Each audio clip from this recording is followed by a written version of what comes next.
এবং আমাদের আমিরে জামাত বলেছেন, যারা জুলাই সনদ মানতে চান না 26-এর নির্বাচন তাদের জন্য নয়।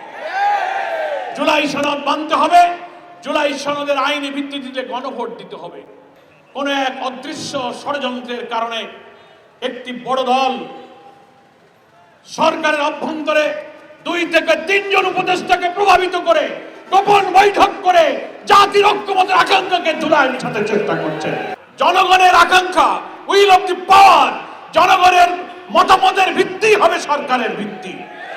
সেই কারণে বর্তমান অন্তর্বর্তীকালীন সরকার যেমন সংবিধানে নাই, নির্বাচনের মেয়াদ সংবিধানে নাই, প্রধান উপদেষ্টা সংবিধানে নাই, ফলে জুলাই চার্টারই হচ্ছে একমাত্র সংবিধানের অংশ হতে পারে, আইনি ভিত্তি দেওয়া যেতে পারে যদি এই জুলাই চার্টারকে গণভোটে দিয়ে ভোট দিয়ে অধিকাংশ ভোটাররা এই জুলাই সনদকে মেনে নেয়। এটাই হবে জুলাই সনদের গণভিত্তি।